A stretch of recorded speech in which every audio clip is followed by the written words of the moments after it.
Pada pagi hari ini saya akan melanjutkan pembahasan kita tentang iman.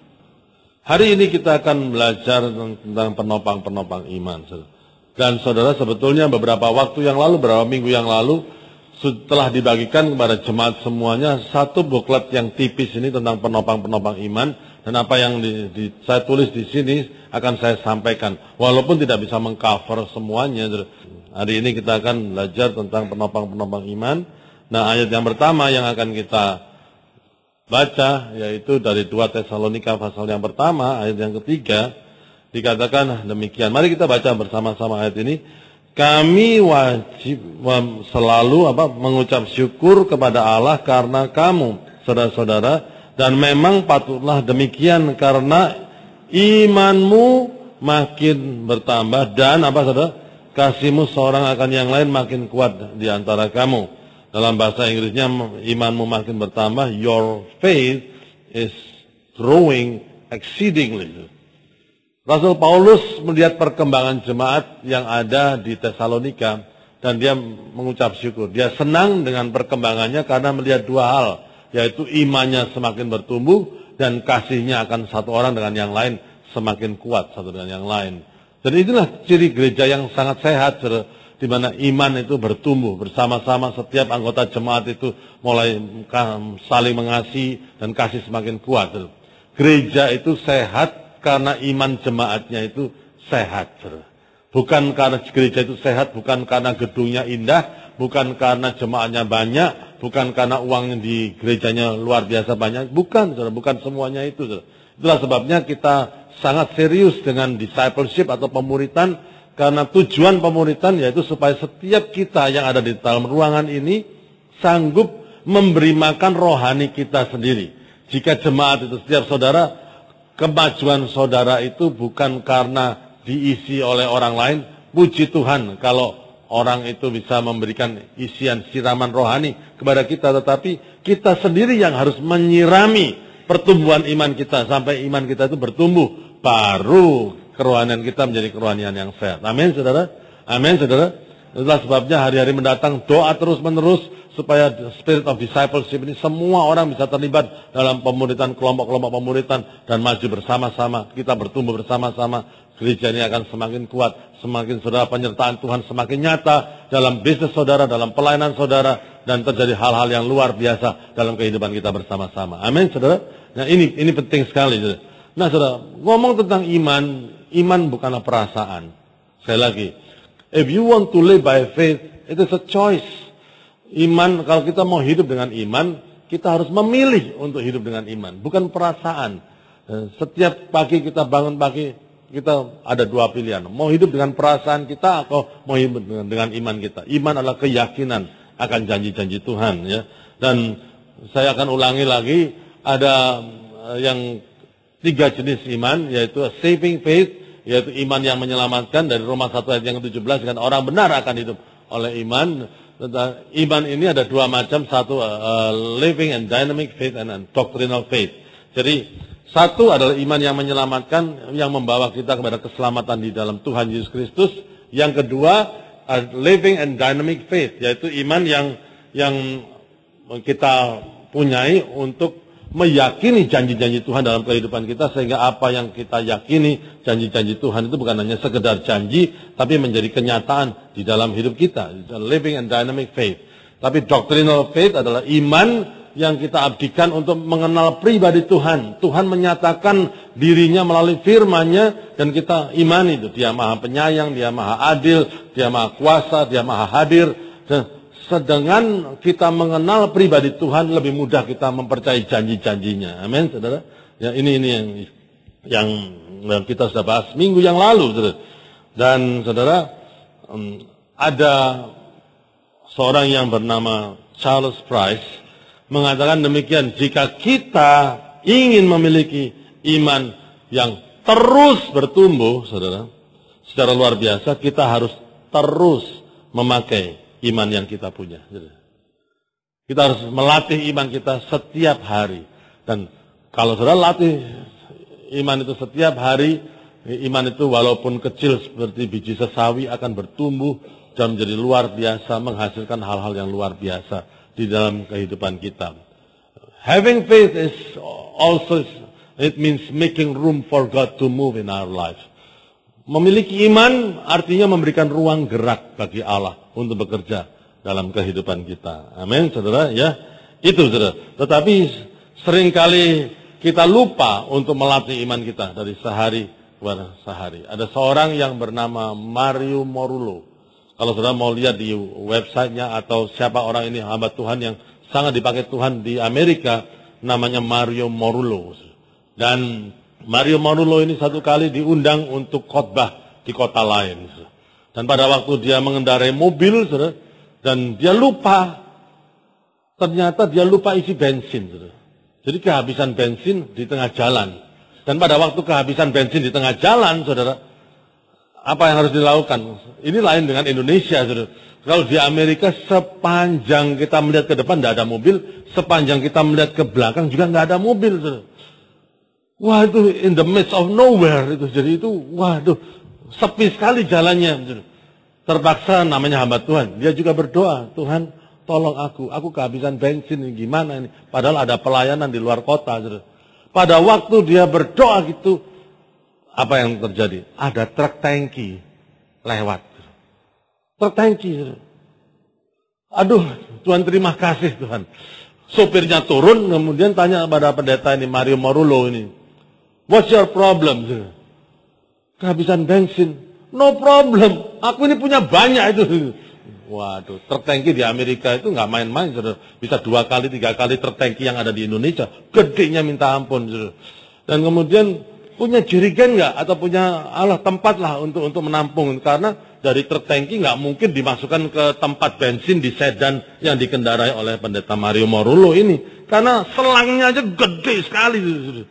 Jadi harus ada tempat yang lain untuk menampung bensinnya. Dia akan buka itu kerannya dan untuk menampung bensin baru dituangkan ke mobilnya. Wah, marilah Tuhan terima kasih. Dia buka bagasinya kosong, saudara. Nggak ada, saudara. Nggak ada tempatnya, saudara. Yang ada cuman segelas Coca-Cola. Dia di tengah jalan dia beli segelas Coca-Cola, saudara. Waduh, gimana ini, saudara? Dan dia bingung, saudara. Akhirnya sopir truk tangki itu mengatakan, I just want to help you.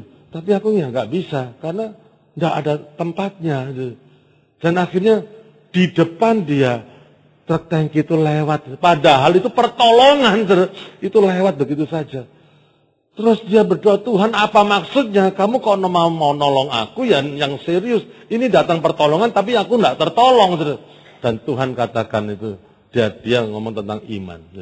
Banyak kali dalam Tuhan itu mau menolong kita. Tuhan sudah datang untuk menolong kita. Tapi apakah dia menjumpai iman di bumi ini? Seringkali kendalanya itu bukan apa. Kendalanya our own unbelief. Kekurangan iman dalam diri kita. Dan memang, saudara, mudah untuk mempercayai iman pekerjaan besar kepada orang lain. Itu mudah, lebih mudah daripada kepada diri sendiri. Mengimani tentang, pasti kamu yakin lah pekerjaanmu akan diberkati oleh Tuhan. Ya, kamu yakin? Pak Pendeta, aku ya yakin anak-anakku akan jadi luar biasa. Amin, anakku jadi luar biasa. Nah, kamu gimana? Ya, kalau aku ya segini-gini aja dari dulu. Pokoknya tak imani anakku luar biasa. Nah, aku ya gini-gini aja. Nah, saudara, ya itu. Kadang-kadang untuk mengimani untuk diri sendiri, kita menghadapi satu hambatan, saudara. Kita juga telah membaca, saudara, kemungkinan yang terjadi.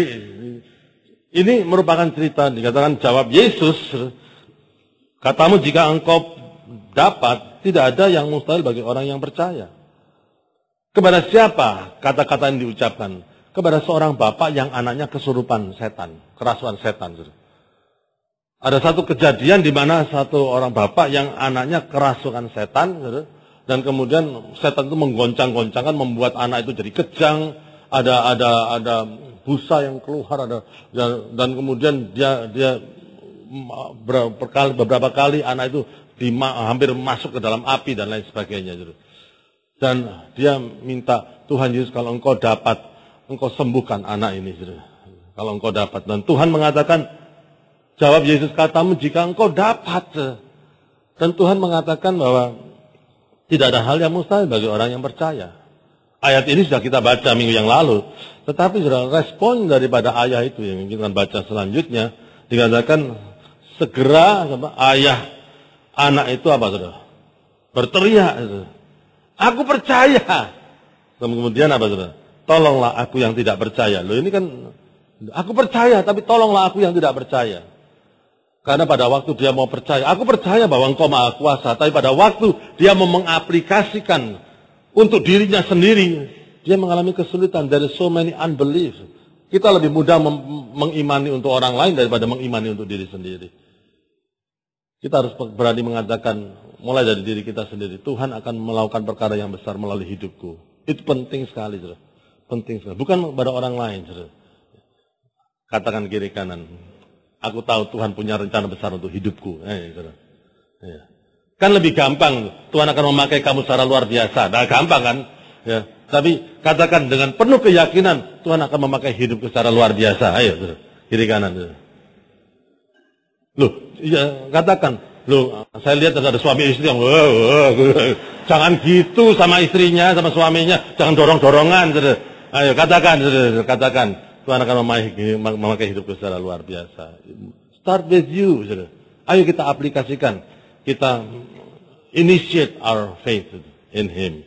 Amin, saudara. Ya, jadi itu kira-kiranya. Kira-kira minggu yang lalu sebagai pembahasan yang kita bicara minggu yang lalu. Nah, hari ini kita bicara sama penopang-penopang iman. Banyak orang berbicara soal iman, tetapi lupa bahwa iman itu tidak bisa berdiri sendiri. Iman itu ada penopangnya. Dan seringkali kalau kita lalai penopangnya, iman kita itu bisa ambruk, iman kita bisa ditenggelamkan. Ada banyak ayat-ayat yang bicara soal itu. Yang pertama, penopang iman yang pertama adalah kasih. Mari kita baca Galatia 5 ayat yang ke-6. Ya, apa saudara? Hanya iman yang bekerja oleh kasih, saudara. Ada pepatah yang mengatakan faith makes all things possible, but love make all things easier. Kalau ada kasih. Kadang-kadang iman kita itu sudah bertumbuh, tapi seringkali yang menenggelamkan iman kita itu adalah sakit hati, kemarahan kita dan lain sebagainya. Itu yang bisa menenggelamkan iman kita. Faith works by love. Iman itu bekerja melalui kasih. Pada waktu kasih kita luntur, iman kita bisa luntur. Pada waktu fondasi kasih kita ambrol, iman kita bisa ambrol juga, saudara. Satu kali saya diundang untuk pelayanan ke Amerika, saudara. Dan setelah saya berkhotbah, saudara, pendetanya ngomong gini sama saya, itu ada satu orang Surabaya tuh, tolong dilayani tuh. Aku sudah angkat tangan sama itu orang Surabaya satu itu, saudara. Saya ini bingung, pendeta kok bisa angkat tangan ya sama jemaatnya gitu. Gimana? Ya oke lah. Gitu.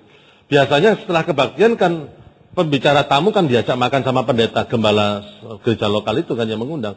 Ternyata saya nggak diajak makan, dia makan sendiri. Saya disuruh menemani itu, suruh melayani orang Surabaya itu gitu. Dan suruh makan sama-sama. Gitu. Ya sudah nggak apa-apa, namanya pelayan Tuhan ya hamba Tuhan ya. Akhirnya saya ikut. Begitu saya lihat orangnya, haleluya puji Tuhan, rambutnya hijau muda. Sungguh rambutnya hijau muda dan tegak kayak pangrok gitu. Pangrok, tenang itu. Dia tahu, disuruh menemani saya ya. Loh, kok tahu? Aku tahu ya. Ya udah, saudara. Ya, Pak Andreas mau makan apa, saudara? Saya ngomong aja gitu. Ini istilahnya Pak Yeremia yang selalu saya ingat itu. Wherever you go, I follow. Wherever you give, I swallow. Gitu. Istilahnya itu. Gitu. Pak Yeremia kalau diundang itu begitu. Kemana saja kamu pergi, aku ikut. Tapi ya pokoknya apa yang kamu kasih tak lek aja. Gitu. Ya oke. Gitu. Saya baru tahu dia ajak saya itu nggak makan dulu. Gitu. Jadi ngopi dulu. Gitu. Dan saya baru tahu akhirnya dia bukan hanya pangrok, dia itu Samen Leven. Sama anak perempuan lain dari Surabaya juga. Rumahnya di Dharma Husada. Ada yang rumahnya Dharma Husada enggak sini? Iya, saudara. Waduh, susah juga ini orang ini. Dan saya masih ingat, saudara, Pada waktu kita duduk ngopi, gitu, dia mengeluarkan rokoknya dan dia ngerokok. Dan sengaja ditunjukkan. Wah ini. Nah terus dia, ini ceritanya panjang, tapi saya akan persingkat dan kemudian ngomong-ngomong dan lain sebagainya itu sudah lama ke gereja. Ya udah lama. Dan ada, kamu kelihatannya nggak punya banyak teman. Ya aku punya teman orang-orang Surabaya aja. Aku tahu kalau pendetanya itu nggak suka sama aku kok. Duh, dia ini jemaatnya ngomong gitu. Aku tahu kalau pendeta itu nggak suka sama aku. Lah terus gimana kan? Ya aku kerjain aja. Aku datang aja ke gereja. Dia sebel sampai dia nggak tahu gimana. Aku datang untuk nyebelin dia kok. Loh, kok ya ada loh. Jemaat datang untuk menyebalkan pendetanya.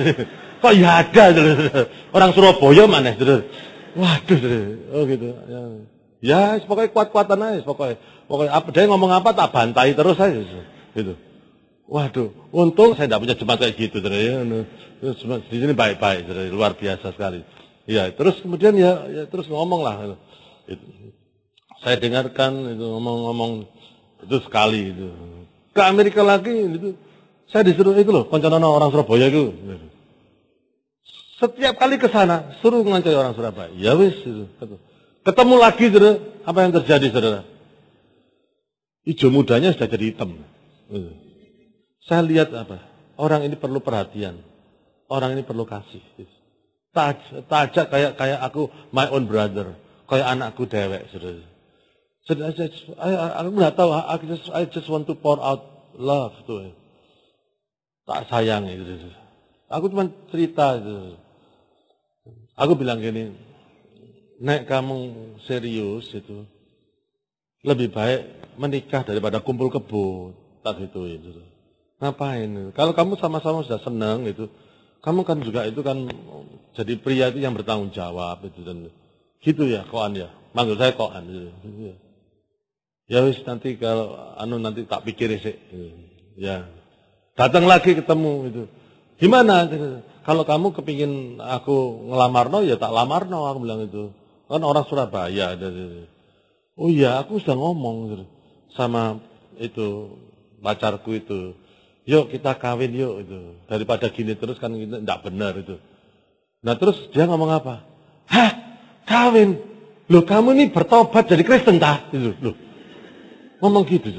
Loh. Langsung si laki ini, si pria ini ditinggal sama yang perempuan ini. Loh aku enggak mau loh gitu-gituan. Loh kamu kok jadi kok gini ya apa sih?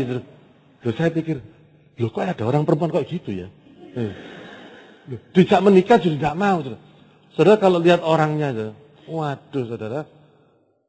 Ya cantik, imut-imut, lucu gitu. Dan enggak pernah menyangka bahwa orang itu kumpul kebo. Anaknya baik, ketemu dengan saya juga.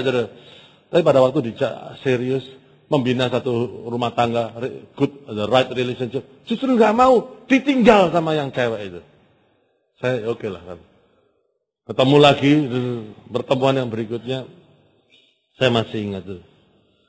Koan ini kok lain sama pendeta-pendeta yang lain. Duh, lainnya apa? Gini loh koan, aku tahu, aku ini nggak disenangi sama pendetaku, tapi aku disuruh nemeni pendeta-pendeta ini. Pokoknya kalau ada pendeta tamu, aku disuruh nemeni. Nah aku tahu maksudnya pendeta, suruh nginjili aku supaya aku bertobat. Tambah tak jarak gitu loh. Waduh aku punya jemaat gini ya susah juga. Ya terus gimana? Biasanya koan, nek aku ngeluarkan rokokku, langsung ayatnya pendeta itu keluar kabeh. Nah terus maksudmu apa? Loh koan kok enggak ngeluarno ayat satupun? Loh maksudnya apa? Loh koan enggak kepingin negur aku ta? Gitu. Aku ditanya gitu. Ya aku bilang, ya aku ya kepingin negur sih. Tapi pada waktu aku kepingin negur kamu, aku lihat diriku sendiri. Aku sebelum negur orang itu harus menilai diri sendiri dong. Nah terus maksudnya koan apa? Maksudnya aku ini ya enggak kebagusan. Aku ya enggak kapian. Aku saya orang Surabaya, jadi aku pakai bahasa Jawa. Aku ini enggak kapian negur. Aku ini siapa? Kok negur kamu? Loh, saya tak koan ini ngerokok dah.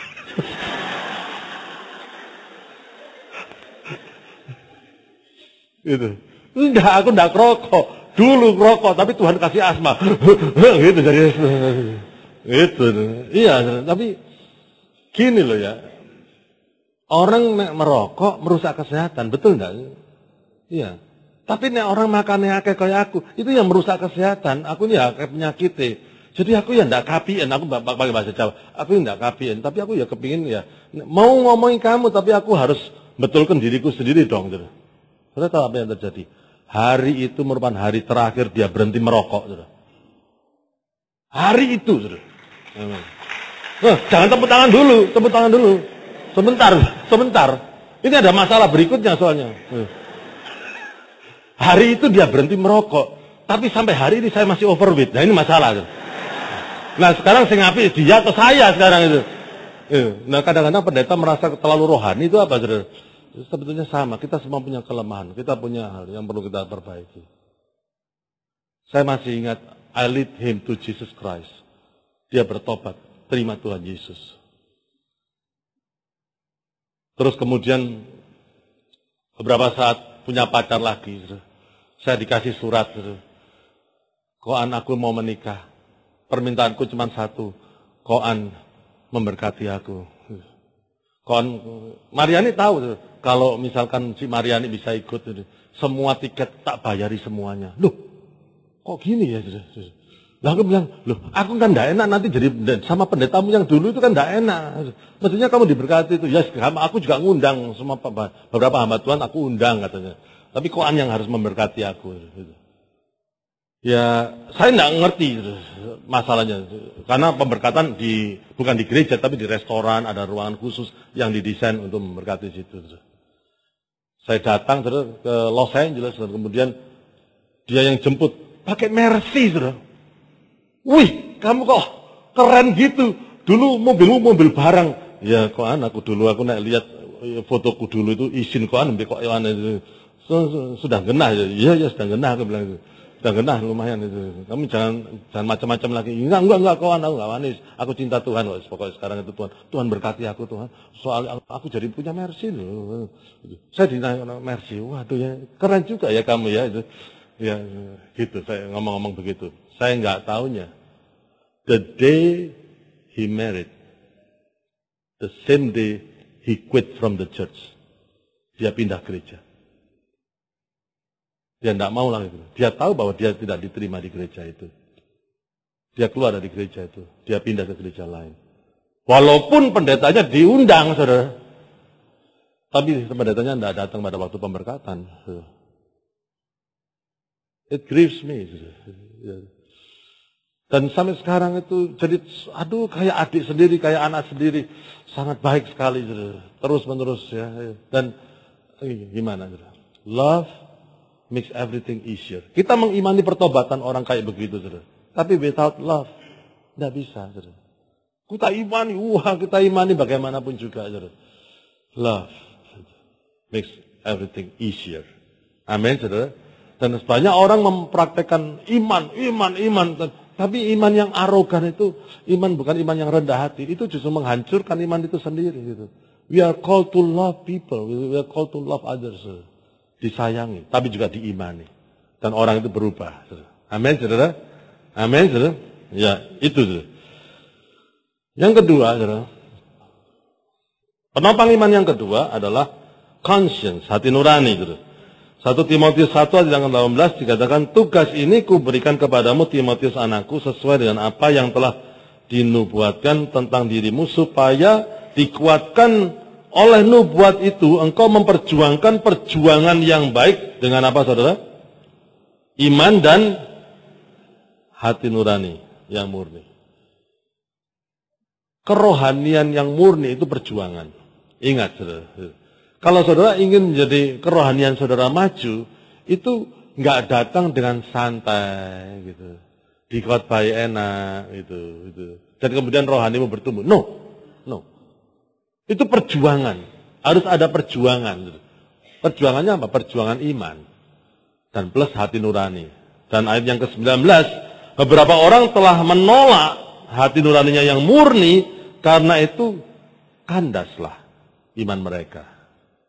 Hancur. Kenapa? tidak memperhatikan hati nurani. Faith without morality is dangerous. Faith without holiness is dangerous. Hancur imannya. Jadi, saudara, kita harus perlu menjaga hati nurani kita. Orang yang tidak menjaga nuraninya, saudara, bisa diprediksi his downfall, kejatuhannya. Di Alkitab ada, saudara, yaitu Simpson. Orangnya kuat, saudara, perkasa, orang hebat, karismatik. Mengalahkan orang dengan rahang, orang Filistin dengan rahang, keledai, ribuan orang babat mati. Bukan dengan pedang, rahangnya keledai, saudara. Dia bukan hanya orang kuat. Alkitab mengatakan dia ini Simpson ini larinya cepat. Pintu gerbang itu diangkat dia. Tapi juga singa dirobek mulutnya. Kuat enggak? Tapi larinya cepat. Alkitab mencatat dia menangkap 300 anjing hutan. Ekornya diikat dengan api untuk membakar ladang orang Filistin. Coba ya. Ngejar 300 anjing hutan. Loh, kita ngejar ayam satu aja enggak kena-kena, betul enggak? Iya kan? Ini 300 anjing hutan, loh gimana? Saya juga enggak masuk akal. 300, kok bisa ketangkep 300 anjing hutan? Gimana caranya? Untuk membakar ladang orang-orang Filistin pada waktu itu. And yet, we can predict his downfall. Pada waktu dia enggak bisa menerima nasihat. Orang kalau sudah enggak bisa dinasihati, sebentar lagi pasti jatuh. Itu bahaya. Orang itu jatuh itu bukan langsung jatuh. Orang jatuh dalam perzinahan, orang jatuh dalam korupsi dan lain sebagainya. Itu nggak langsung jatuh. Sebetulnya itu ada kejatuhan kecil-kecil, kompromi kecil-kecil. Sudah ditegur hati nuraninya sama Roh Kudus di sini, tetapi dia nggak mau bertobat. Ditegur, tapi silent, ditutup. Melalui istri sudah dinasihati, melalui temannya dinasihati, melalui pendetanya dinasihati. No. Simpson dinasihati sama orang tuanya. Apa enggak ada wanita yang sama imannya? Sehingga kamu cari pasangan hidup itu kepada wanita yang tidak seiman. Wanita enggak digubris, mamanya enggak digubris, ibunya enggak digubris, papanya enggak digubris. Karena dia merasa dia kuat. Siapa? Walaupun dia punya istri, istrinya nggak beriman. Siapa yang bisa ngalahkan dia? Laki-laki berapa ribuan aku bunuh kok. Apalagi wanita. Akhirnya jatuhnya sama wanita. Karena apa? Iman itu mempunyai daya hancur yang luar biasa.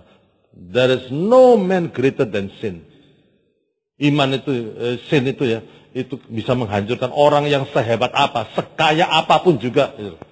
Kita bermain-main dengan dosa. Satu kali dosa yang mempermainkan hidup kita. Kita pikir bahwa kakak bisa nih semuanya. Dosa mempunyai daya hancur yang luar biasa. Tidak ada orang yang lebih kuat dari kehebatan daya hancur dosa. Kalau sudah dibelenggu, nggak bisa lepas dengan dosa. Kecuali Yesus Kristus yang melepaskan kita dari semua dosa. Itu kita perlu berbahaya. Hati-hati. Nurani kita perlu kita jaga. Gitu. Kalau ada orang yang sudah kompromi kecil terhadap teguran hati nurani ditutup, akhirnya satu kali imannya pasti ambrol, kandaslah iman mereka. Alkitab mengatakan kandas itu, shipwreck itu istilah kayak kapal karam itu, saudara. Ya. Pertanyaannya, membutuh lubang segede apa untuk menenggelamkan kapal yang gede? Menurut saudara, lubangnya saudara, berdiameter berapa? 1 meter, saudara? Nggak perlu, saudara. Lubang kecil aja, saudara. Itu bisa menenggelamkan. Maksudnya begini, saudara. Jangan sampai teguran hati nurani saudara kompromi. Saudara. Sekecil apapun, never compromise. Karena itu bisa menghancurkan kehidupan saudara. Amin, saudara. Amin, saudara. Ya, amin. Itu, saudara. Ayo kita jaga. Jaga kekudusan kita. Kita jaga, saudara. Ya, jangan seperti Simpson merasa hebat, sehebat-hebat saudara. Don't play with sin. Jangan bermain-main dengan dosa. Hidup kudus di hadapan Tuhan. Menutup semua celah supaya kita nggak bisa jatuh dalam pencobaan. Kita mungkin bisa berdosa, tapi kita harus tutup celah. Kemungkinan itu harus kita perkecil terus menerus. Ya, Saya masih ingat begini, satu kali itu, tapi katanya Pak Yeremia begini, banyak anak muda yang protes sama pendetanya. Karena apa? Lu kalau kita tidak boleh pacaran sama orang yang belum Kristen atau belum beriman, itu, kapan kita bisa menginjili? Kapan kita bisa menarik dia masuk dalam gereja? Menarik dia masuk dalam kekristenan? Loh iya, saudara. Ya benar. Kalau nariknya begini, tidak apa-apa, saudara. Itu nariknya begini. Tapi biasanya nariknya begini, saudara. Katut, saudara. Itu, saudara. Tuhan lebih tahu, saudara. Firman-Nya itu. Persamaan apakah terang dan gelap, saudara. Janganlah kamu menjadi pasangan yang tidak seimbang dengan orang yang tidak percaya. Karena value-nya berbeda. Saya menyelesaikan masalah perceraian berkali-kali, saudara. Perceraian yang beda, mungkin beda agama, beda kepercayaan, saudara. Karena apa? Value-nya lain, saudara. Ya, value-nya lain. Susah digabung. Yang satu, yang Kristen, kadang-kadang cinta itu bisa hilang. When the honeymoon, ya cinta itu bisa hilang. Tapi diperbarui oleh Tuhan. Pendapat lain, keyakinan yang lain, kalau sudah cintanya tidak ada, ngapain rumah tangga dipertahankan? Lebih baik kita pisah saja. Nah, itu, saudara. Value berbeda, saudara. Membuat jadi pandangan berbeda, sulit untuk disatukan. Ya, jadi hati nurani penting, saudara. Jadi kalau kita dicobai untuk melakukan hal yang tidak benar, saudara, hati nurani sudah menuduh kita, saudara, diikuti. Kalau enggak, saudara, iman kita bisa hancur. Rasul Paulus, saudara, mengatakan kisah Rasul 23 yang pertama, kita baca bersama-sama 1, 2, 3, saudara. Sambil menatap anggota-anggota Mahkamah Agung, Paulus berkata, hai saudara-saudara, sampai kepada hari ini aku tetap hidup dengan hati nurani yang murni di hadapan Allah. Sampai hari ini. Dari aku bertobat sampai hari ini yang dia jaga supaya hati nuraninya terus berdengung, mengingatkan dia. Kalau jalannya keliru, kembali lagi ke jalan yang benar. Puji Tuhan, bersyukur untuk hati nurani yang Tuhan berikan. Karena apa? Pada waktu tidak ada orang yang bisa mengingatkan saudara. Your conscience will warn you. Hati nurani itu yang mengingatkan kita kembali ke berjalan yang Tuhan kehendaki. Amin, saudara. Itu penting. Kalau kita sudah langgar, lama-lama hati nurani itu berhenti berbicara. Dan hati nurani itu kalau sudah selidiki, itu dia tidak berteriak, dia berbisik. Dia berkata dengan halus.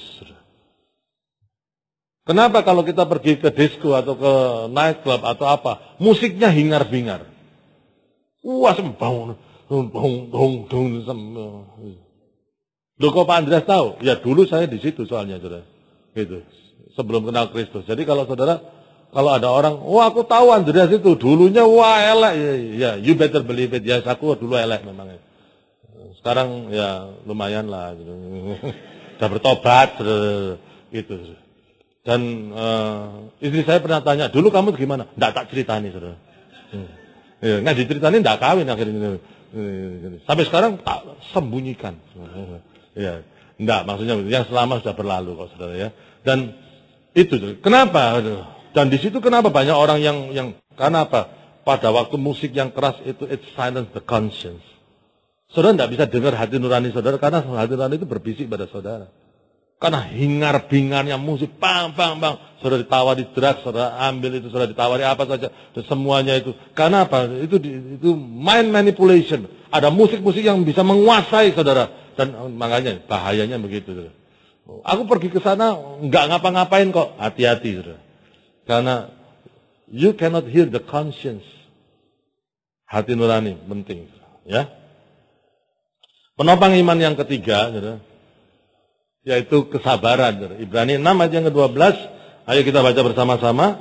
Agar kamu jangan menjadi lamban, tetapi menjadi penurut-penurut mereka yang oleh iman dan kesabaran mendapat bagian dari apa yang dijanjikan Allah. Ibrani 6 ayat yang ke-15 dikatakan 1, 2, 3. Abraham menanti dengan sabar, dengan demikian ia memperoleh apa yang dijanjikan kepadanya. Saya ini suka menginterview orang-orang yang berhasil dalam hidupnya. Saya senang sekali, karena saya senang cerita. I love stories. Success stories, I love it.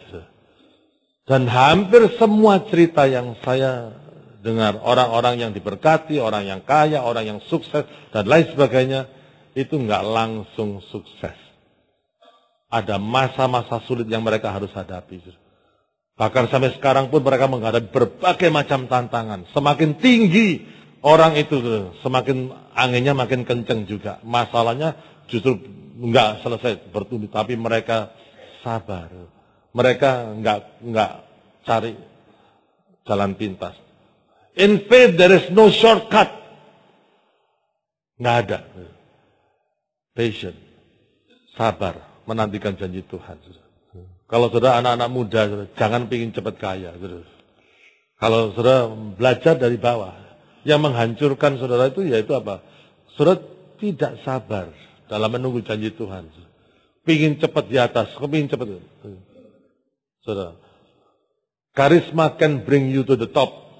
But only character can make you remain at the top. Karisma, hebat, intelligence bisa membawa saudara ke puncak. Tapi hanya karakter yang bisa membuat saudara tetap di puncak. Dan untuk mempunyai karakter yang mantap, yang baik itu perlu waktu, proses. There is no shortcut. Jangan ambil jalan pintas.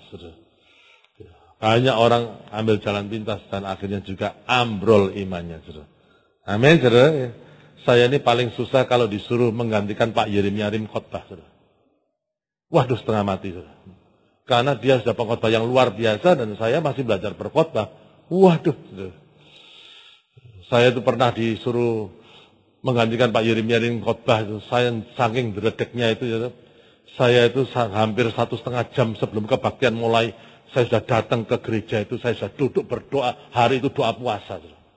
Sungguhan, saking dredegnya itu. Dan saya, gerejanya itu masih belum, kursinya pun masih belum diatur, saya sudah di sana, sudah doa. Saya dikira orang lain.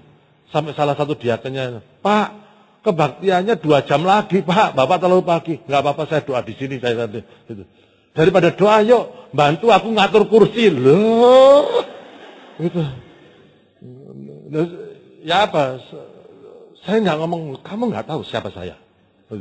Gitu. Dia ngatur kursi. Ya. Saya ngatur kursi sambil doa bahasa roh terus, Tuhan urapi nanti kebaktian, tolong urapi aku mau menyampaikan firman Tuhan. Sudah ngatur kursi selesai. Terus saya masih ingat diakennya ngomong gini, Pak, tak tinggal masuk ya Pak ya. Tolong Pak ya, yang sana diatur juga loh. Seenak, ya wes tak atur. Apa-apa, saudara. Ya. Saya diperkenalkan, saudara.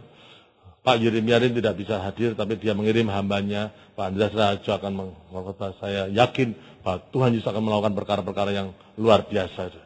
Saya naik, saya berkhotbah, begitu saya naik, diakennya langsung tunduk. Nggak berani lihat ke atas, nggak berani, saudara. Wah, tak khotbah terus. Saya altar call pertama kali yang dia masuk ke rumah. Wah, nangis. Habis kebaktian tanda, sorry. Tapi ada banyak hal, tapi itu melatih. Yang paling berat itu yang di kota Kinabalu. Waduh, itu berat sekali. Waktu itu saya pelayanan di Medan, ditelepon oleh Pak Yeremia untuk menggantikan dia di retreat kota Kinabalu karena dia sakit. Saya langsung terbang ke Batam. Dari Batam naik ferry. Ferinya rusak. Nggak tahu gimana ferinya itu. Waduh, kita sudah di tengah-tengah gitu agak lambat gini. Waduh, kenapa ini? Waduh, tapi akhirnya ferinya bisa dengan pelan sekali. Mesinnya mungkin satu macet atau pelan sampai di Singapura. Dari Singapura ketinggalan pesawat. Ketinggalan pesawat. Saya harus naik pesawat berikutnya, nggak ada langsung ke kota Kinabalu di Malaysia itu ya. Itu kota Kinabalu itu di Kalimantan Utara sana.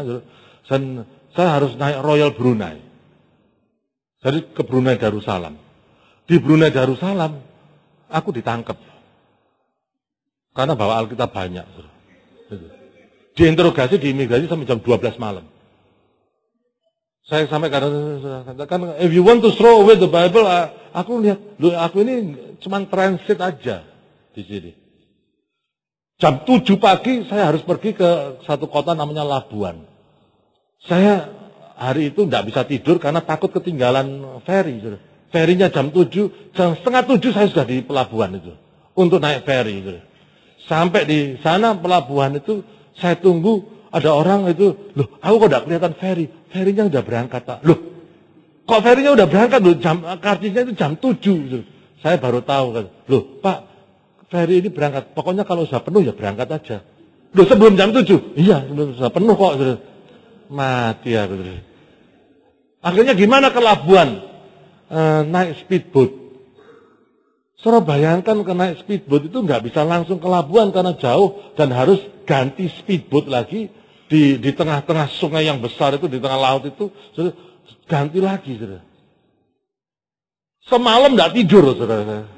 Habis ditangkap sudah deg-degan, ya, terus kemudian, waduh, rasanya itu badan itu remek semuanya.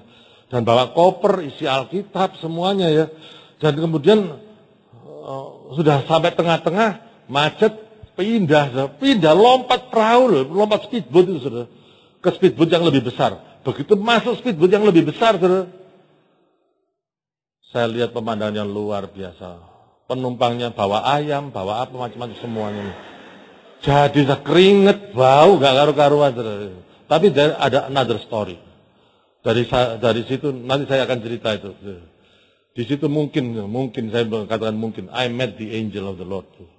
Ada satu orang yang menemani saya dan kemudian hilang di kota Labuan itu membawakan koper saya semuanya itu. Itu pengalaman yang luar biasa.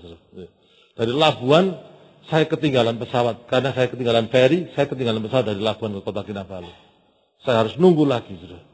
Sampai to make the story short, sampai ke Kota Kinabalu, saya tidak langsung 2 jam lebih saya ke gunung, ke retreat itu.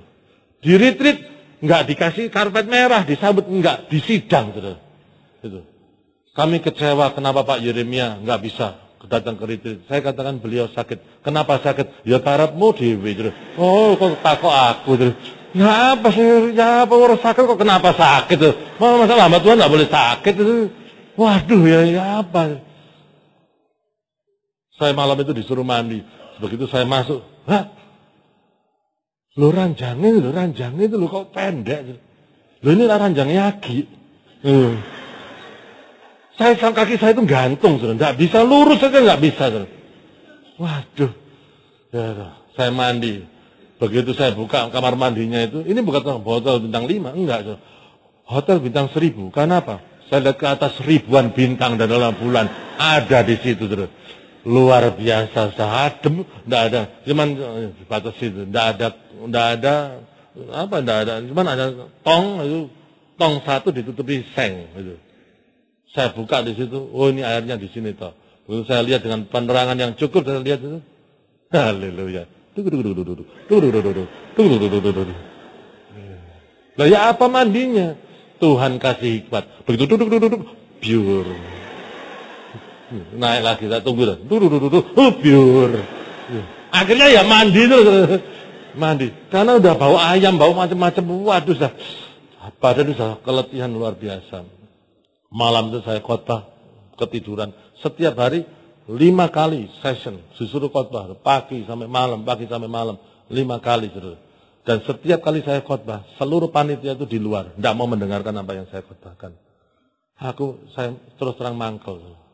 Jengkel, marah. Dan aku yang tidak kurang pelayanan di Surabaya. Aku di peloros-sorok gini. Aduh. Kok ya nemen itu. Gitu. Hari kedua malam. Roh Kudus bekerja. One of the best of the work of Holy Spirit in my life. Hari itu. Saya tidak tahu. Itu Roh Kudus turun. Orang nangis dari depan saya belakang itu nangis kabeh.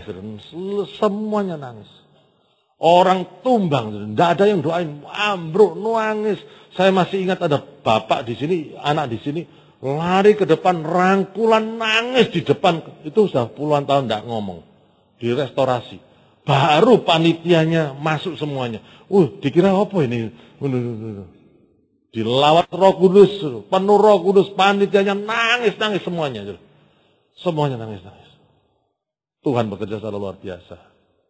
Besoknya saya diinapkan di Hotel Hyatt.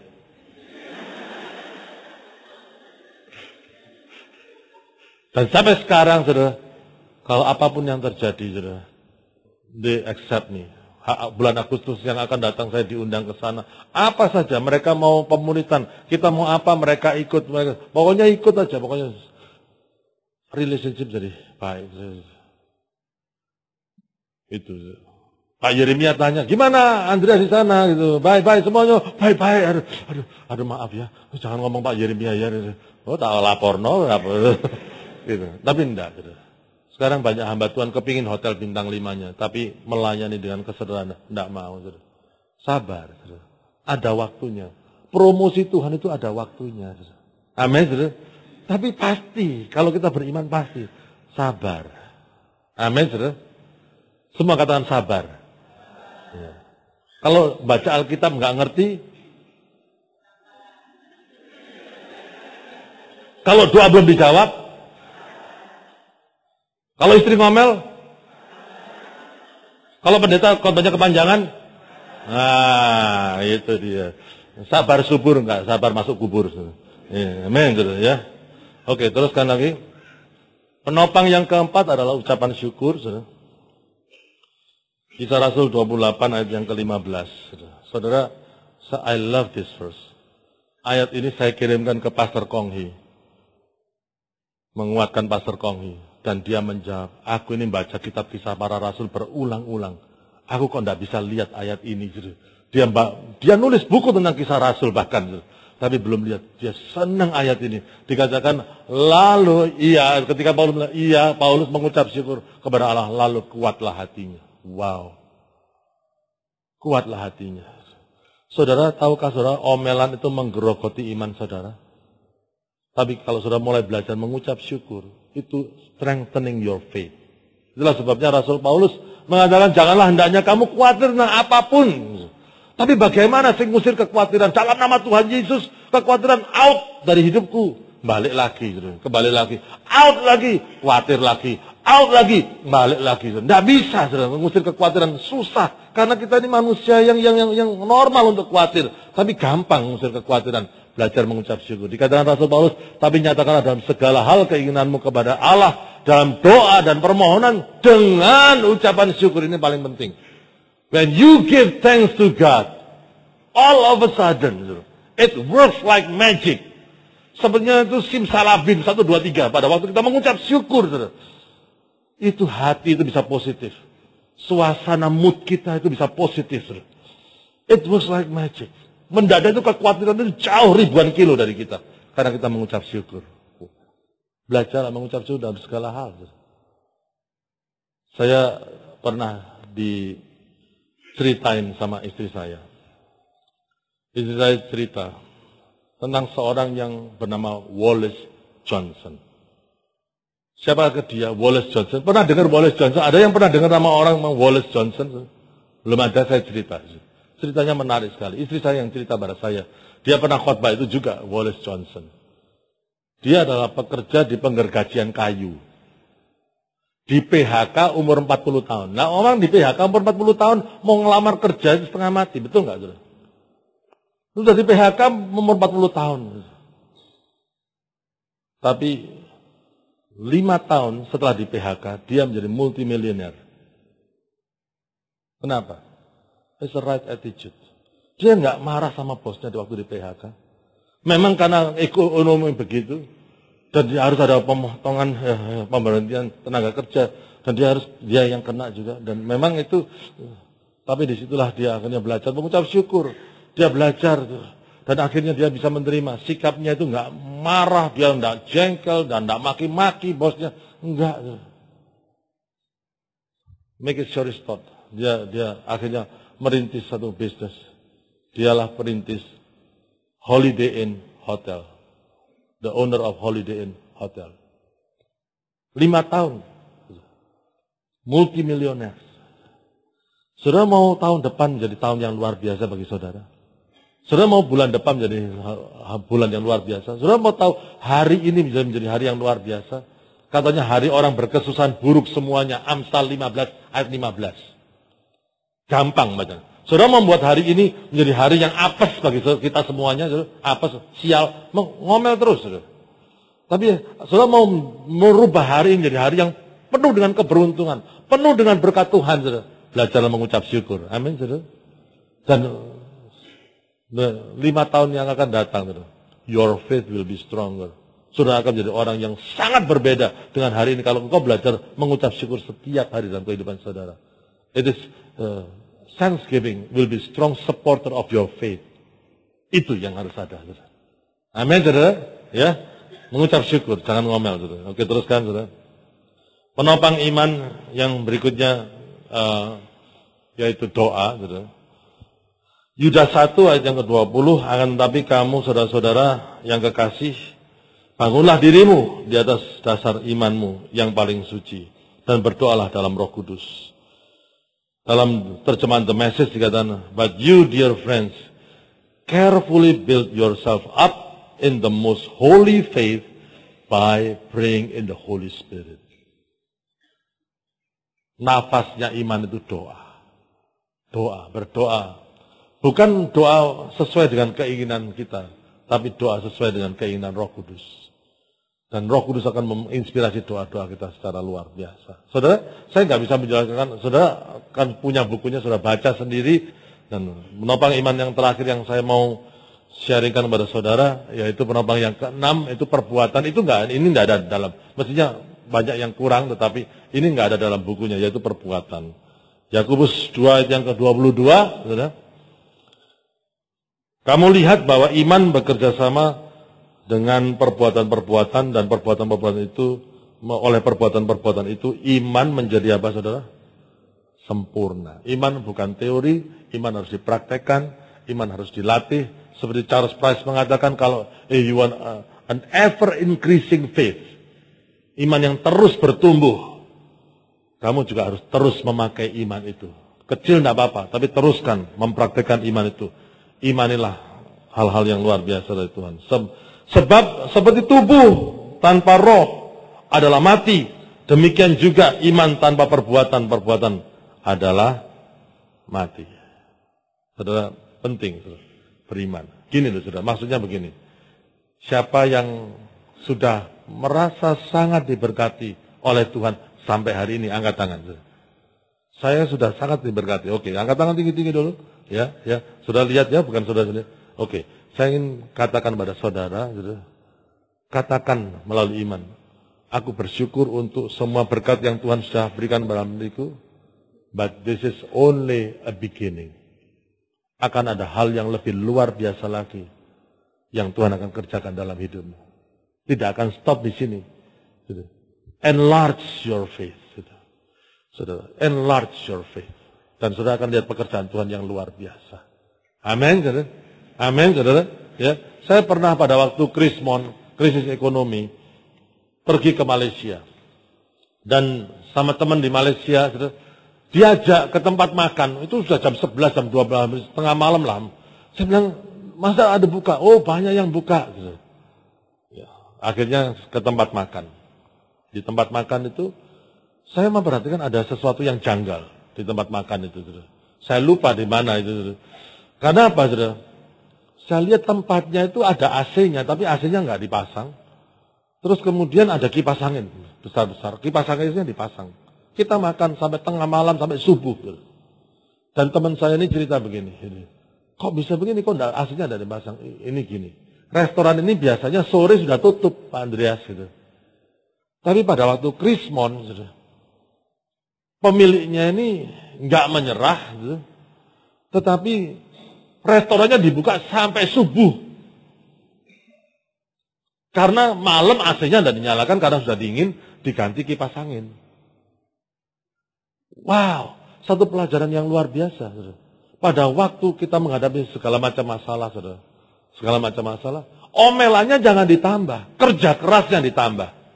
Amin. We fight, gitu. Kita percaya bahwa bersama-sama dengan Tuhan kita lakukan perkara-perkara yang luar biasa.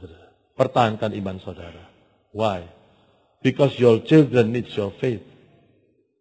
Because your wife needs your faith. Your church needs your faith. Your husband needs your faith. Your ministry, your works need your faith. Karena bisnismu, pelayananmu akan menjadi seperti yang engkau imani. Everybody needs your faith. Itulah sebabnya engkau harus growing. Your faith must grow. Terus. Dan dirimu sendiri perlu iman. Engkau harus mengembangkan imanmu. Dan satu kali, kita akan melihat hal-hal yang luar biasa. Rencana Tuhan akan tergenapi dalam kehidupan kita. Nggak apa-apa kita punya iman sebesar gelas Coca-Cola, nggak masalah. Tapi kalau itu sudah bertumbuh, Tuhan akan melakukan hal-hal yang lebih luar biasa lagi dalam kehidupan kita. Amin, saudara. Jangan imani untuk hal-hal yang untuk orang lain, imani untuk dirimu sendiri, dan kau akan melihat pertolongan Tuhan dan God's favor upon you all. God bless you all. Amin. Amin. Ya, mari kita berdoa. Amin. Haleluya. Haleluya. Mari kita berdoa. Yuk. Haleluya Tuhan.